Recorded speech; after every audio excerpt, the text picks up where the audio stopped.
ஏய், அரசியல்வாதி இந்த 2 கணக்கில் தப்பிச்சு ஓடி ஆடி பாடி விஷ்ணு கணக்கு கொடுக்காண்டா. அவன் வீட்டில் அவன் பொண்டாட்டி பிள்ளையெல்லாம் காலை 2 தோளில் தூக்கி போட்டு அப்படியே ரெக்கை கட்டி ஆடுதான். 4 வீலரில் தூக்கி ரெக்கை கட்டி ஆடுதான். இந்த செம்மத்தில் தமிழ்நாடு முழுவதும் ஒட்டு மொத்தமாக ஒழிச்சிருவார். கரு வேரோடு அறுத்துருவார். முக்கால் சத்தியம் பத்திரப்பதிவை பூட்டிட்டார். புரிதாடா? பத்திரப்பதிவை பூட்டிட்டார். நீதிமன்ற கோர்ட்டை எரிச்சிட்டார். அது கடவுள் தான் முடியும், கடவுளால் தான் முடியும், வேறு யாராலையும் முடியாது.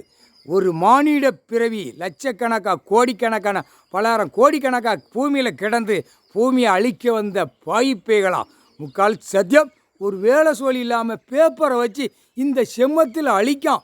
ஒரு அச்சடித்த பேப்பரை வச்சு அழிக்கான். அப்போ கணக்கு எடுக்கணும்ல, கணக்கு முடிக்கணும்ல, முடிச்சிட்டாரு.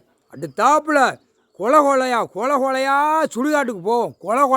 கொலை எரிச்சிட்டாருல, அந்த கொலையா எங்கே போவோம்? எரிப்புக்கு. எங்கே எரிப்புக்கு போவோம்? சுடுகாட்டு எரிப்புக்கு போவோம். மானிட பிறவி ஆணும் பெண்ணும் பத்திரப்பதிவை போட்டிட்டார்.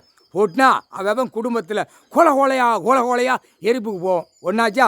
நீதிமன்ற கோர்ட்டில் வழக்கு ஓடி ஆகா ஓகோன்னு பேசுன்னு வெளியில் 2 கையை பிரட்டினா முன்னாலுமே 2 கையில் 10 விரலை பிரட்டி நக்குதானா? நக்குதான். பின்னாடி நக்குதான், முன்னாடி நக்குதானா? ஆணும் பெண்ணும். அதையும் கொலையா நீதிமன்றத்திலேருந்து எங்கே? சுடுகாட்டு எரிப்புக்கு போகும். முக்கால் சத்தியம் நீதி அரசர் கணக்கு போட்டார். கைலாசத்தில் ஆண்டு கொண்டே இருக்கார். ஆளுதார், உலகத்தை ஆளுதார், பூமியில் இறங்கி ஆளுதார். பார்க்கலையா அப்படிங்காரு. டெல்லி டு தமிழ்நாடு வரைக்கும் நீதிமன்ற கோர்ட்டில் பார்க்கலையா? இப்போ ஆட்டுவார் ஒரு ஆட்டு. முக்கால் சத்தியம்.